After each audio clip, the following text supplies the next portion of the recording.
I mean, you take sort of the California wildfires, for example. We really need to have fire breaks, and we need to clear the brush back away from houses, and we need to make sure the reservoirs are full. These are all kind of obvious things, but due to a bunch of environmental rulings, you can't actually do that in California. There's like some sort of creature, usually a creature you've never heard of, that is preventing this from occurring. There's like this fish called the smelt, for example, and so we have far more freshwater runoff into the ocean than we should, really, on the theory that it helps this one little fish that likes a slightly briny freshwater saltwater mix. If we keep more freshwater, then a smelt fish will not be happy. But there's no actual evidence that the smelt fish is going to be unhappy if we keep a bit more fresh water, in fact. So we should keep more fresh water, keep the reservoirs full, and just have some sensible fire breaks and move the brush away from houses. California Governor Gavin Newsom calls out Elon Musk for alleged lies. Karen Bass is desperately trying to hide the facts of her failed response to the wildfires. And Elon Musk provides much needed aid to some parts of California. I've got all that and a lot more, so let's go ahead and kick things off with Gavin Newsom and his continued effort to stay in front of a camera. And again, this guy, he just can't seem to stop smiling. I guess that's just what slimy used car salesmen do. Now, it's rumored that they're not going to get much federal funding since they're not very smart with the money that they do have. This is something that he's obviously pissed off about. And guys, just want to thank you all so much for being here. Thanks for hitting the like button and subscribing. Let's get started. House Speaker Mike Johnson suggested additional aid might have to come from with certain conditions. Senate Majority Whip John Barrasso said he expects funding to have strings attached. Senator Tuberville even said California doesn't deserve anything, saying, quote, unless they show us they are going to make some changes. You have been here on the ground in communities for the last week. What is your reaction to the response from leaders in Washington? Well, if that's leadership, I have a different definition. I imagine it would be universally felt here. It's I'm not meeting Democrats, I'm not meeting Republicans, I'm not meeting Californians. I'm meeting American citizens desperate in need. And what they need is empathy, care, compassion, understanding. They need support. Not rhetoric, not strings attached. I mean, I met families who lost not only their home, but their business and their church, their sense of self, place, community. They had a Zoom the other night, and everyone broke down crying because all they wanted to do was see the faces of one another. Mm-hmm. And yet that's the face of leadership in the United States of America, conditioning aid to the American people in need, politicizing this tragic moment. So here's something that Newsom might not be aware of. He politicized this wildfire by going on a podcast to call out President Trump. Newsom also solicited donations to victims, but used Act Blue as a medium, forcing users to provide their personal information to a Democratic fundraising site. But of course, that's just something that's going to be swept under the rug, right? Here's something that they cannot ignore, though. Elon Musk. Elon knows what he's doing, and he knows how to do it. And you think he knows he's pushing inaccurate information? I don't think.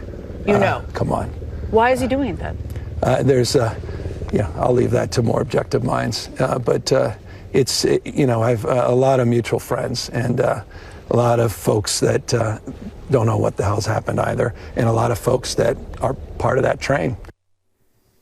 That is pretty stunning, right? So the governor is dealing with a misinformation machine coming from Elon Musk and potentially a visit from incoming President Donald Trump, who also has pushed quite a bit of misinformation. For a guy who's supposed to be helping the people of his state, he sure has a lot of time to spend with the media, right? And he's also fixated on Trump and Elon Musk, without acknowledging that Elon has actually helped out in connecting people with Starlink. Convoy of local Cybertruck owners drove into the fire zone to help with connectivity using Starlink satellite technology developed by SpaceX in Hawthorne. First responders have been dealing with poor Wi-Fi and difficult cell service in the Pacific Palisades, Malibu area. This is essential for our public information officers and for our incident commanders, and even for our strike teams who are out there trying to communicate.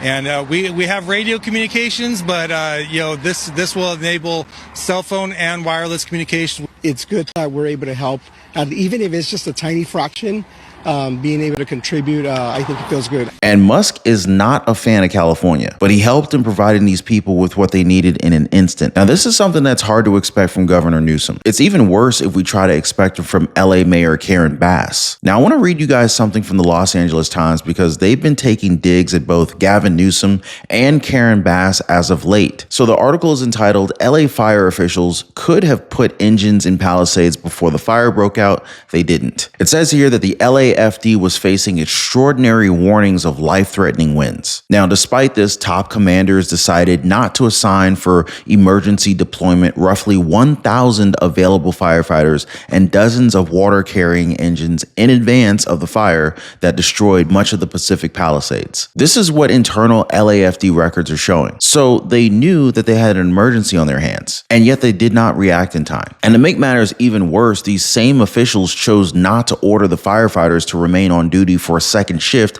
as the winds continued to build, meaning that they were left undermanned. And if they had asked these firefighters to stay on duty, they would have had twice the personnel on hand. They also staffed just 5 out of 40 engines available to battle the wildfire, only to realize that they needed a lot more, but then things were really already out of control. This is just pure negligence, because these records show that they had every opportunity to get ahead of these fires, and they chose not to. To prove that these leaders are incompetent, they chose to not have extra engines in the Palisades. Instead, they pre-positioned 9 engines to the San Fernando Valley and Hollywood that were already on duty, expecting that the fires might break out there. Fire Chief Christian Crowley defended their decisions and said that the commanders had to be strategic about their resources, citing that 911 calls had to be handled at the same time. However, several former chiefs who have deep experience with LAFD tactics disagreed. They said that most of the more than 40 available engines could have been pre-deployed to fire zones before the Palisades blades even started, and others could have been maintained at the stations to help with the increased 911 calls. Former LAFD Battalion Chief Rick Crawford, he criticized these decisions, saying the plan you're using now for the fire you should have used before the fire. It's a known staffing tactic, a deployment model. Now, of course, there's also the matter of Michael Schellenberger's report that exposes Gavin Newsom and Karen Bass. According to this write-up, billions of dollars were diverted from firefighters onto migrants,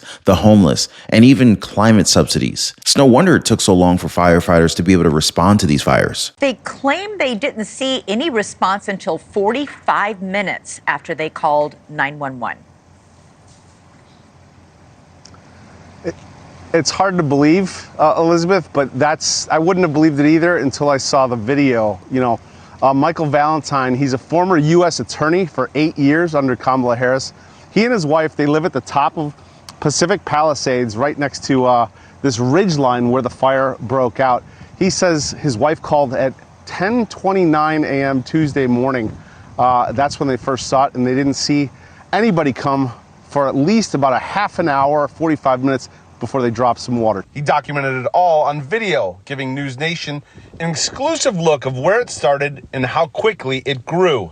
By 10:50, the plume had spread considerably, twice as large. 8 minutes later, the size of the fire seems to have doubled yet again. Still nobody fighting the fire. At 11:13 a.m., nearly 45 minutes after Michael's wife called in the fire, you see a chopper come through. At 11:23, a helicopter comes in, begins to dump water on it. But at this point, the fire is massive and moving quickly down this ridgeline. So here's what I want you to realize here. Newsom is using mainstream media to try and lead us to believe that this couldn't have been stopped. Does anybody believe this guy? He's basically saying that this was an unprecedented event that no one could have prepared for. But that doesn't seem to be the situation here. The mobilization efforts of these firefighters were held down by multiple budget cuts. And what was Mayor Karen Bass doing? We have a rundown of her schedule for early this year. January 2nd, the National Weather Service warned of extreme fire weather conditions in LA. Specifically LA. The next day, they repeated the same warning. Now, at this point, you'd have to think that a fire was probably going to be inevitable, right? By January 4th, Mayor Karen Bass flies to Ghana. She was there by January 5th as the NWS issued a red flag warning. The next day, the warnings continued to come out. January 7th, and the fires actually broke out.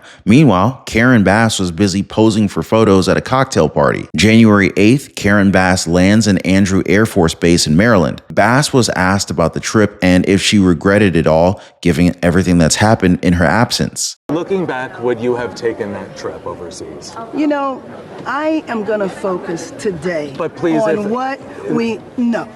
Can I ask you one question about round gouging? Avoid and deflect. That's the Democratic way. But I want to ask you guys, is this the kind of leadership that you expect from your government officials? Because things are about to change drastically. Now, guys, I covered this in a previous live stream where First Lady Melania Trump talked about her plan as they enter a second term. I also talk about the many changes that are coming for the White House, so make sure you guys check that one out. As always, appreciate you guys hitting the like button and subscribing. We'll see you next time.